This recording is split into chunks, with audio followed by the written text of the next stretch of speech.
Hey everyone, welcome to the Cornerstone Family Talk podcast, a conversation designed to help people grow deep and live tall.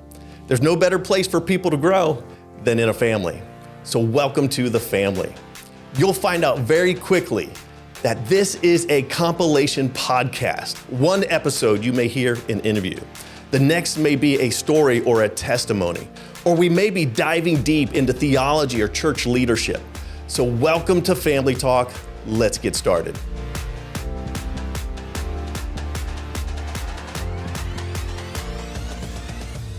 Well, welcome to Cornerstone's podcast, Family Talk.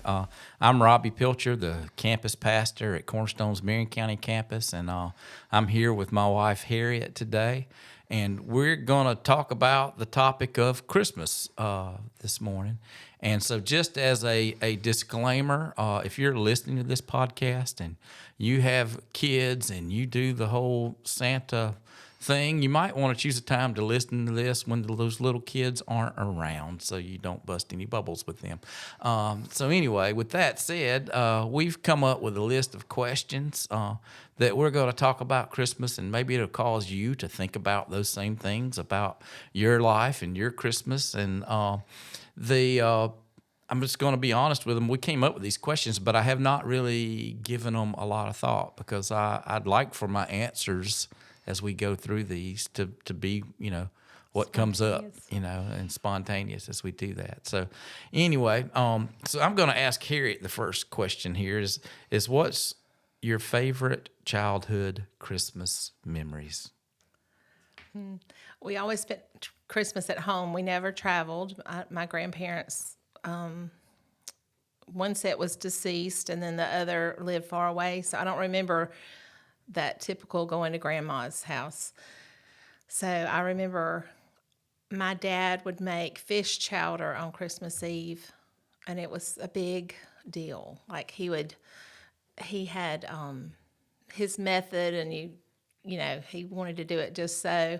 And we would go to a candlelight service at church and come home and have this chowder that was always good to me. And then I have a few memories where my parents were surprising me with a gift. There's one where I got a bicycle, and it was a used bicycle that they had painted, and my mom had painted little yellow and green flowers on this little bicycle, and it was hidden down at the barn. So I wasn't supposed to see it, and they had worked on it. It was a surprise. So I remember that being special. But it's just kind of a vague, young memory of Christmas. Mm-hmm. I would have to say probably I remember, and I'm not sure because I was young how I might be getting this memory wrong, but this is what I remember. Sometimes we remember what we see a photograph of. But I remember when I was really young, and this was my grandpa on my mother's side, my papi, he died when I was probably 5 or 6, so I was little in this memory. But I remember having Christmas and going to their house where they lived. And he was a pastor, and he had a study, a little building outside that was his study. And so for Christmas this year, I got a little set of like Western pistols and the little plastic holster and a badge that said sheriff on it. And so anyway, that's what I got for Christmas. And I remember my older sister, Pam, was about 4 years older, and my Aunt Glenda was close to actually my sister's age. And they were out in Grandpa's study. Well, I decided that I was the sheriff and that was the jail, and that I was going to lock them in the jail. And I did. I locked them in the jail. And so I went back up to the house, and I don't know how long went by, probably an hour or so went by, and everybody realized, well, we hadn't seen Pam and Glenda. Where are they at? And I said, well, I'm the sheriff. I locked them in jail. And one of the adults said to Poppy, he says, you better go get them girls out of there. And he says, no, ma'am. He said, he's the sheriff. He locked them in jail. That's where they're going to stay. And so I remember that. I always thought that was fun, Christmas with my poppy. So. Anyway, So that was as a child, one of mine. How about this? What is your favorite Christmas memories as an adult? Do you want to answer that one first? I guess I will. As I get older, as you're an adult, things change. Like when I was young, it was all about toys. Like I remember, exactly like those little pistols and all of that, stuff that I got then. And I remember the toys I remember a yellow bicycle that I got that I learned how to ride bikes on. And I remember a pinball machine that I got. And I remember these little boxing men that I got. And I remember those toys, and toys were such a big deal. But, as you get older and an adult, it's not about that, and to me, as an adult, just having my family with me, just having them there, being able, to watch if it's kids or if it's grandkids, just enjoy the blessings that God has given us and do that. And of course, our kids have always been so thankful, and just that experience of being together as a family and having family time is what means most to me, So, I was testing you. You failed the test. I did. Oh, and I know what you're thinking about, but I've got that for a later question. Oh. I know exactly what you're talking about. Because we got married in December of 1987, and I was expecting him to say that would be his favorite adult. I guess we were kids though still then, so we really weren't adults, right? We were barely adults. Were you 18? I was 19. You were 19? Yes. Because I was 20. So we were kids, we were barely adults. And so that's my favorite Christmas memory, getting married at Christmas. And it is such a beautiful time of year. And we sometimes say that getting married at December isn't the best decision. If anybody has a Christmas wedding plan, go for it. It's a beautiful time Beautiful of the year time to get married. to have a wedding. But there's just not a lot of funds left over after Christmas spending that can go for a holiday. It's hard to do something for your anniversary. Yeah, exactly. So that is always special to me. To me, Christmas is very romantic, and it's special and sentimental and all that. Just like a Hallmark movie. Just like a Hallmark movie. Mm-hmm. Yeah. So. All right. How about this? We'll go from that to the next question is describe your toughest Christmas. Oh, that was,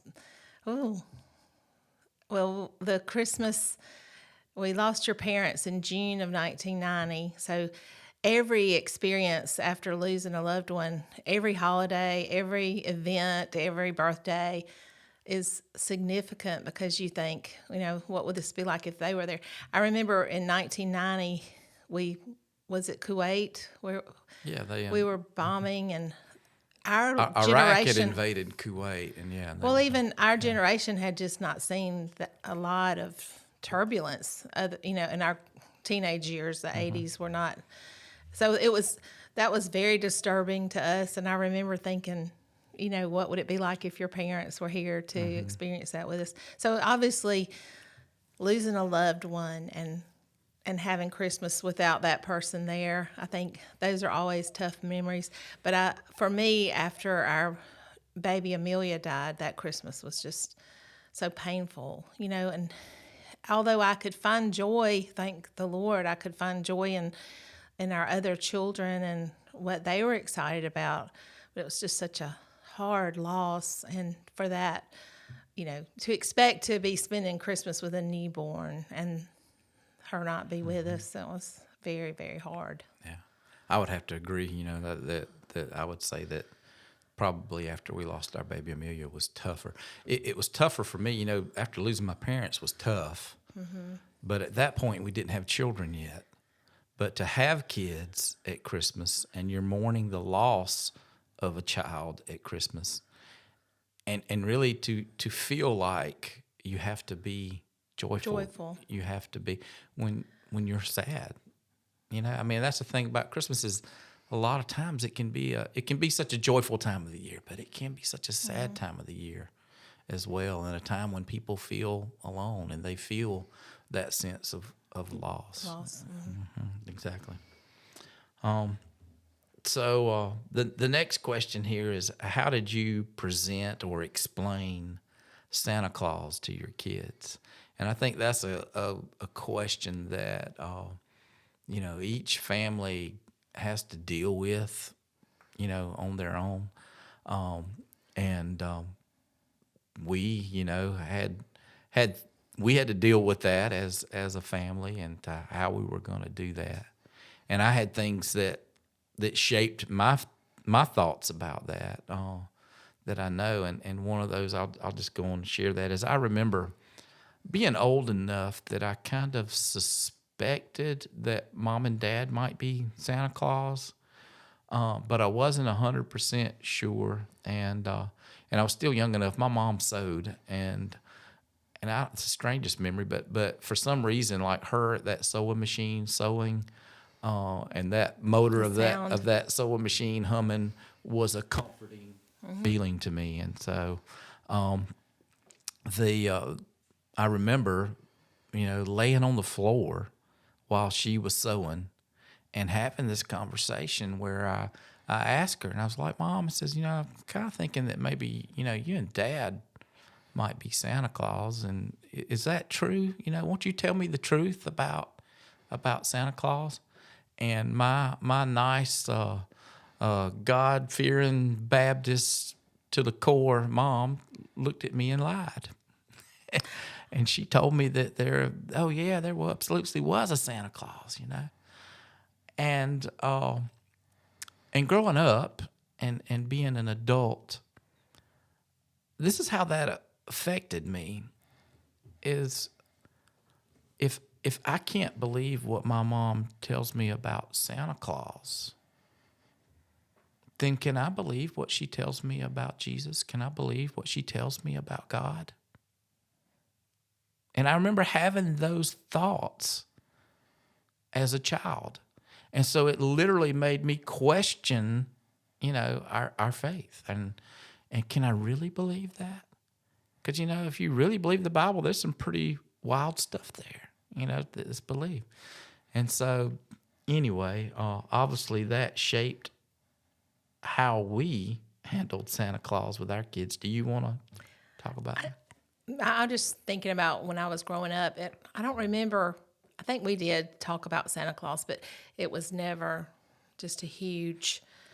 We lived out in the country, and I know some people that live in neighborhoods where somebody dresses up and goes from house to house. I mean, they make it believable for these children, and it must be so much fun for the adults. I mean, obviously that would be fun to trick the kids, but a lot of people find a lot of joy in that. But I just don't remember that being the whole focus of our Christmas. Santa, it wasn't like my parents said either way, But I just don't remember, like you have that specific memory, and I don't remember like when I figured it out or if someone told me. I don't remember it being that big of a deal. Well, I really think after I had questioned that with my mom, they had something on Christmas Eve that we went to as a family where, we were all together there.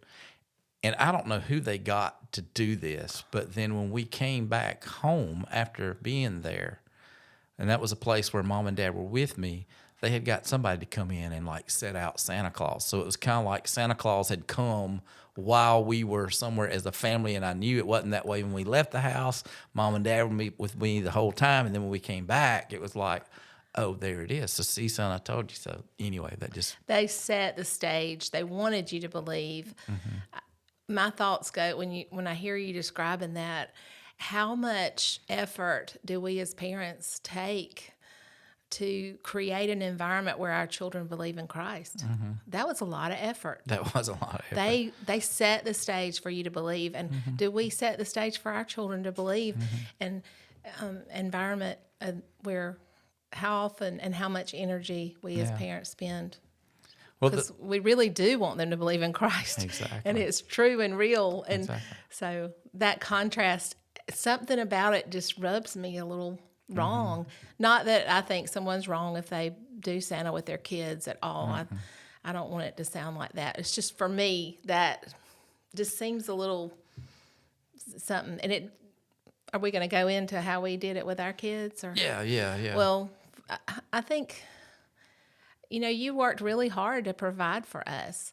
And I don't know that did we ever sit down and say, okay, let's talk about how we're going to handle Santa Claus at our house? It wasn't like that. No. And we were married 5 years before we had children. So I guess we had some time to kind of work these little details out. And you do, as a new married couple, those are issues that could be room for conflict. Yeah, exactly. If one parent or one, the Once husband. this, we're going to have absolutely nothing to do with Christmas. No presents, no tree, no lights, no decorations, no anything. That would be, you know what I mean? You better have talked about, have Yeah. some of the same expectations for Christmas would be very important.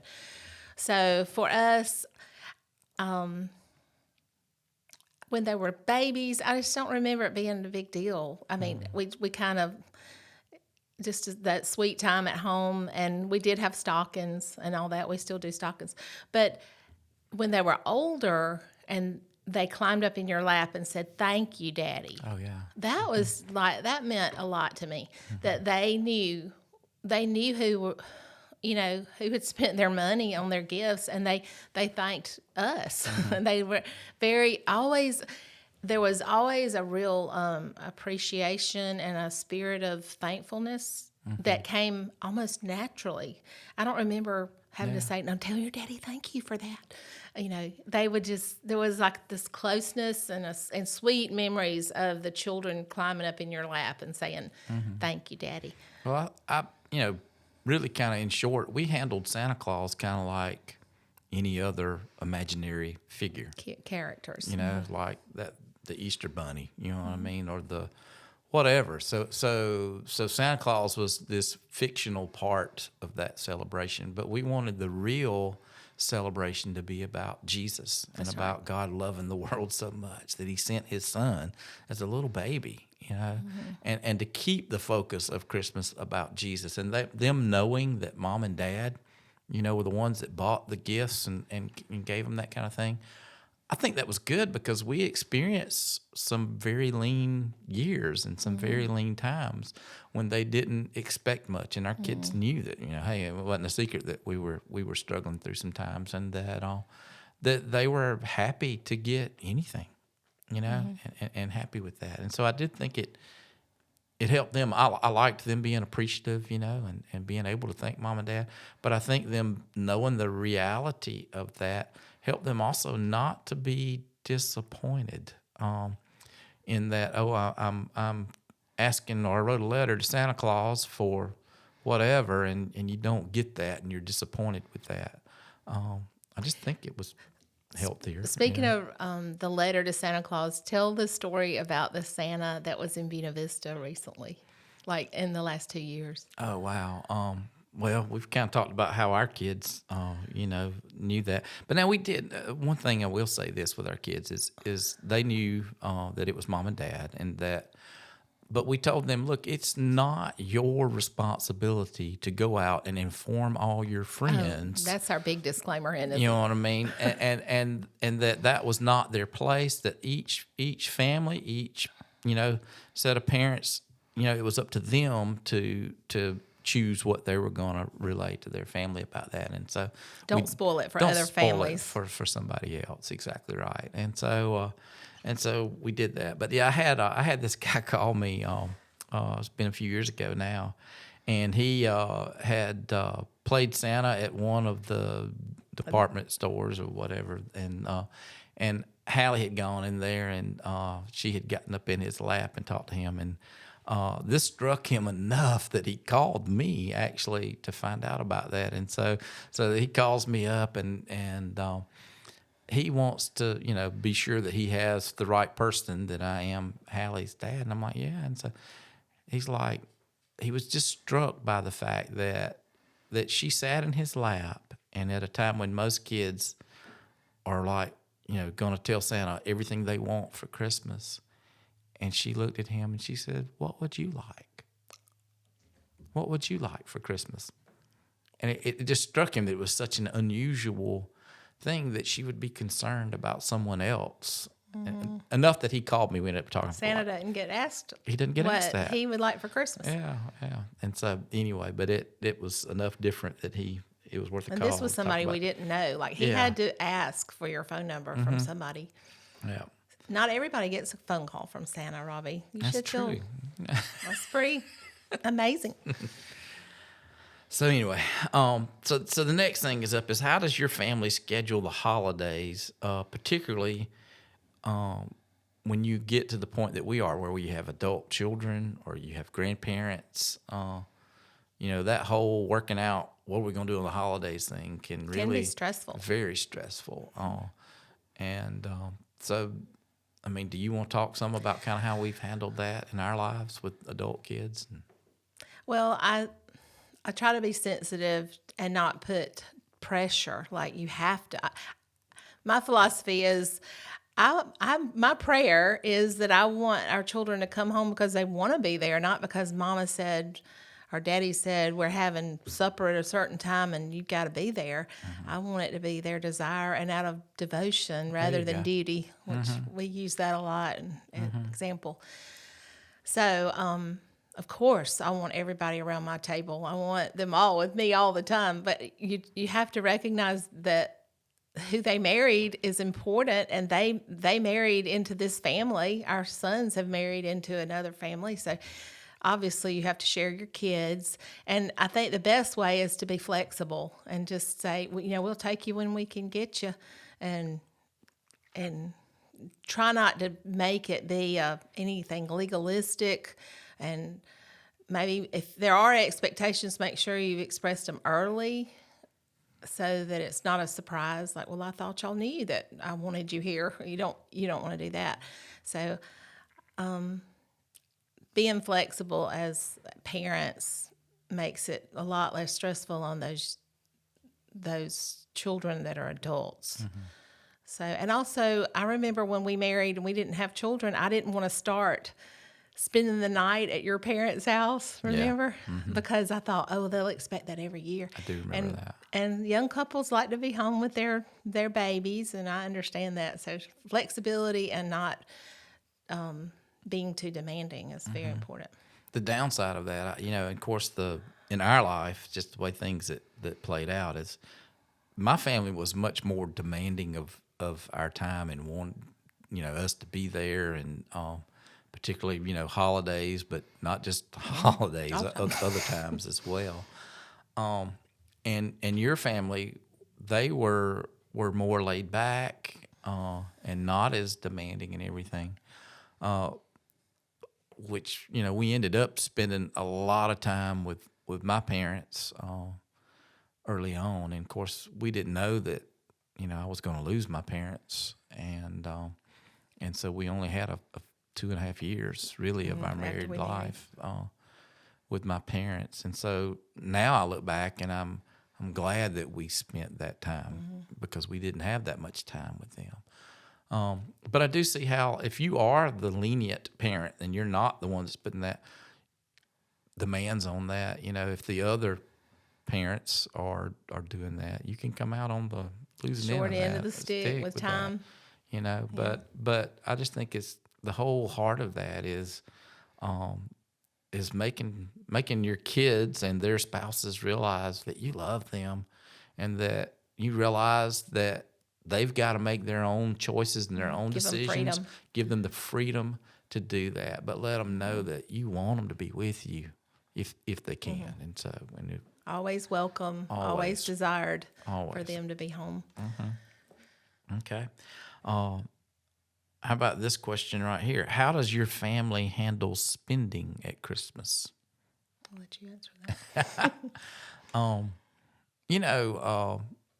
I would really say that with us, we try to never go into debt over Christmas. I don't think we ever have. I don't think we ever have. And so I know, some families get carried away in the moment and put too much on credit cards and that type thing, and end up, January, the bills come due, and it's like, oh no, there's a scripture that says you don't hope for what you already have. Yeah.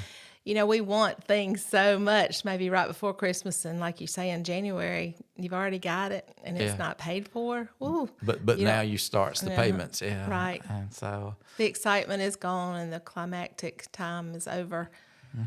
But I don't.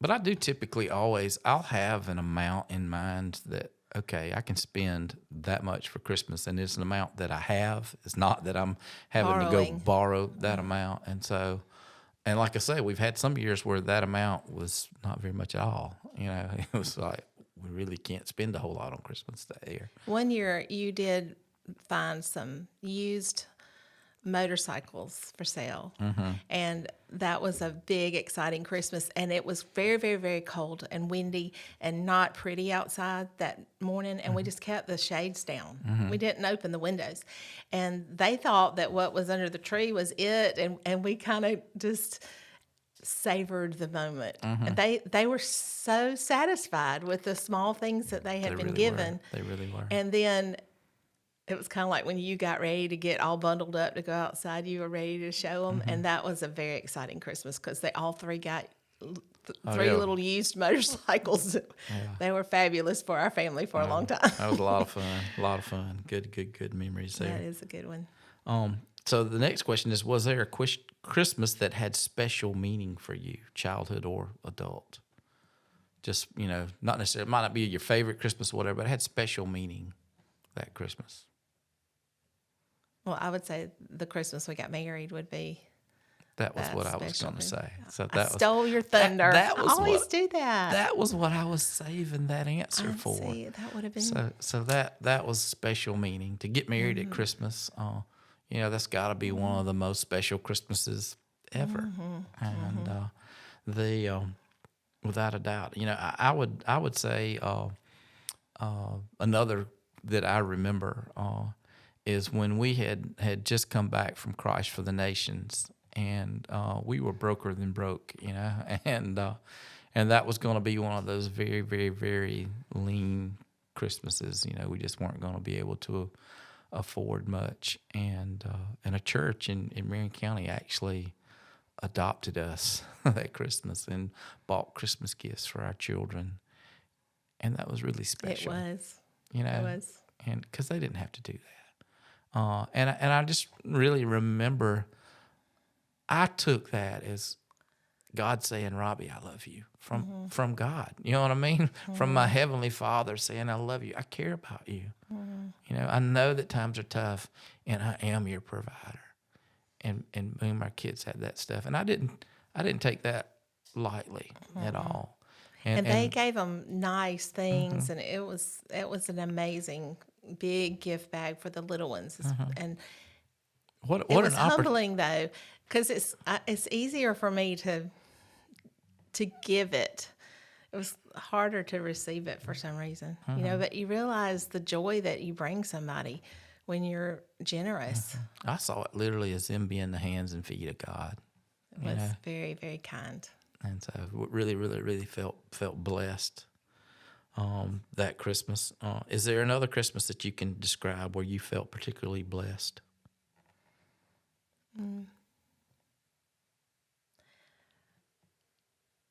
I guess I keep thinking about having infants in the house at Christmas and little ones, that's so much fun.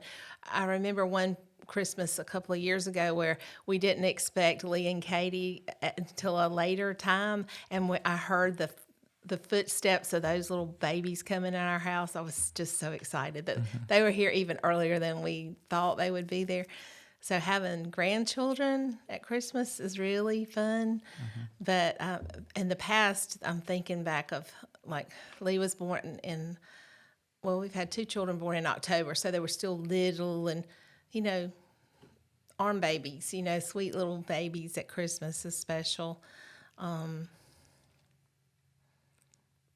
I can't really think of any others that stand out. Yeah, I remember, just thinking about that. I remember, particularly when us having little babies like that, and your parents coming and spending the night on Christmas Eve, so that we were all there, on Christmas morning, and just being able to get up and not have to worry about going anywhere Christmas morning. Grandma and Grandpa were there, and we could just enjoy the kids and enjoy that time and breakfast together. And that's really accommodating. Like, to me, that made it better for us, for them to be there. And I don't know, I know everybody has different scenarios in their families, but to me, that was very generous of them and their time to just accommodate us and our family. So I appreciated that. But I just remember that just particularly just making me feel blessed. It's like, we're here, and you can, whatever, if it's cold outside, you know what I mean, you're inside and you're warm, and your family's there, and you're enjoying, the blessings that God's given you. You're enjoying one another, and just a good time. So, anyway.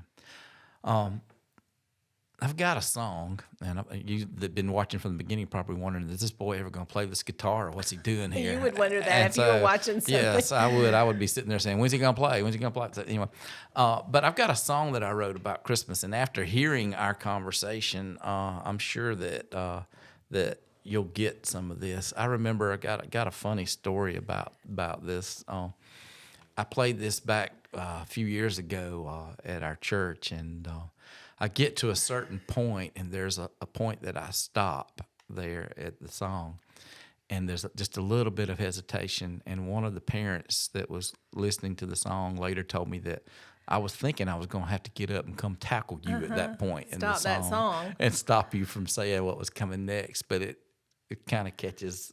Let's see if people can guess by surprise. See if they can catch that moment. So.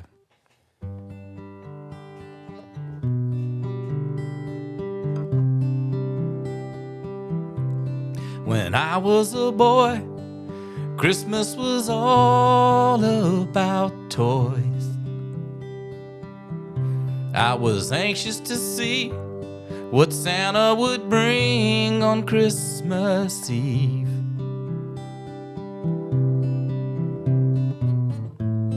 I didn't give thought to what he'd bring for others.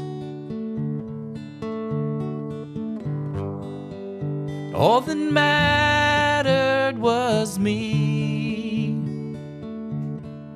and I believed, yes, I believed. Now that I'm grown, bringing up kids of my own, traditions have changed as we decide what to pass on. I told my kids the truth about Jesus.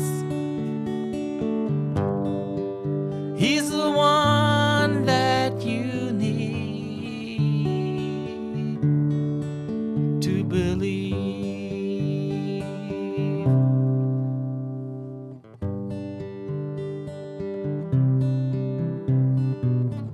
God's son was born in a stable, a humble beginning for a king.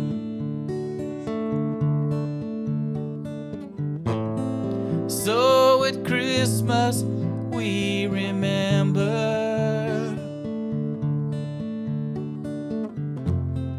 heaven's gift to save the world. A star shone bright as angels rejoiced on that night. Wise men came to bring gifts for this child, the newborn king. And as they bowed their knees before him, joined with the angels to sing, they believed, they believed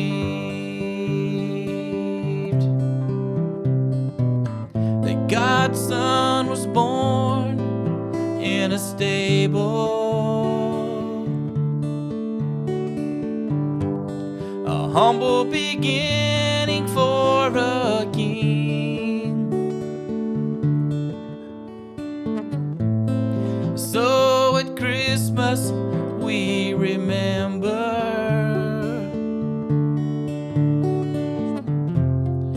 heaven's gift to save the world, and we believe, we believe, we believe.